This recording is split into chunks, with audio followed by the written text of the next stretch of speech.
Today's focus then, and it is a highly controversial subject in many countries, none more so perhaps than in Ireland. But not for the first time, the Irish Parliament has voted in a bill which allows for abortions to be carried out when there is a substantial risk to the life of the mother. The Irish President is now expected to sign the bill into law.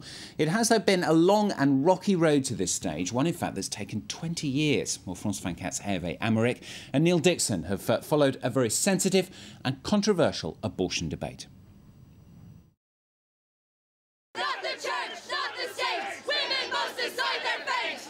Abortion is probably the most emotive subject in Ireland. In the last few weeks, thousands of people had taken to the streets on both sides of the debate, hoping to influence politicians as they prepared to vote.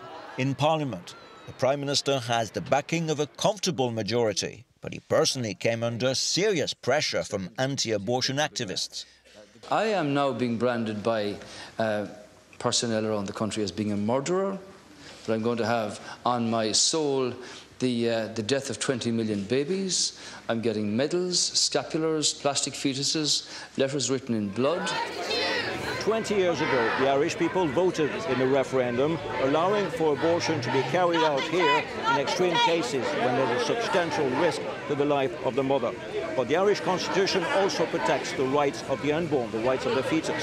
It took 2 decades for a government to finally come up with a law clarifying the situation. But on the day of the vote in the Assembly, abortion still divides the country. I'm here to say that the government in there, that you are legislating for abortion, or you intend to do tonight, against the will of the Irish people. For 21 years, women have had this theoretical right to terminate their pregnancies if there's a threat to their lives. But there's been no legislation. So for doctors and for women, they have no certainty. And if they end up in these very difficult situations, they have no guarantee they'll get the treatment that they need.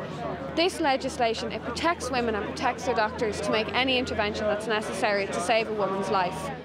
The death of this young pregnant dentist, Savita Halapanova, made clarifying the law a priority. She was admitted to hospital in Galway, miscarrying and seriously ill.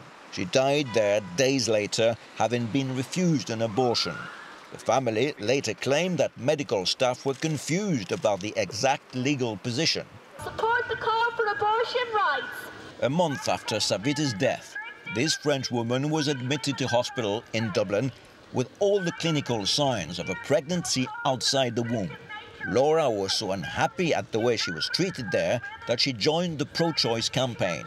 I think that the situation is still really archaic, and I really wanted to join the campaign to meet the people in the street and speak about the situation, because it's just not normal how the women are treated in Ireland. In Laura's case, the doctors terminated the pregnancy, but she faced days of anxiety. And she says there's a lack of clarity over the issue of abortion in Irish hospitals.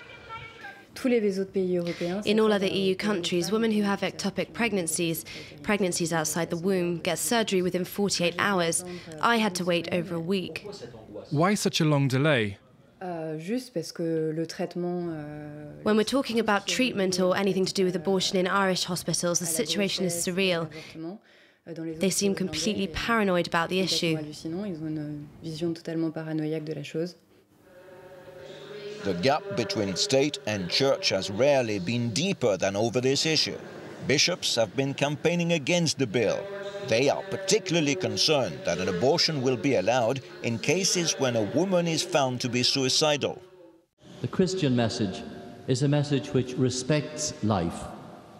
It respects every human life, from the moment of conception to the moment of natural death, and at every moment in between. The Catholic Church is still influential in Ireland. On one Saturday earlier this month, over 40,000 people took to the streets to protest against the bill, mainly because of the suicide clause. People know that in every other country where suicide or mental health is a ground, that's the one that's abused. 98% of abortions in England are on mental health grounds. For the same reason, the young Irish Minister for European Affairs voted against the bill. I cannot support a clause which is essentially built on sand. The minister was expelled from her parliamentary party and she had to resign from government. The bill was finally voted in after a marathon debate.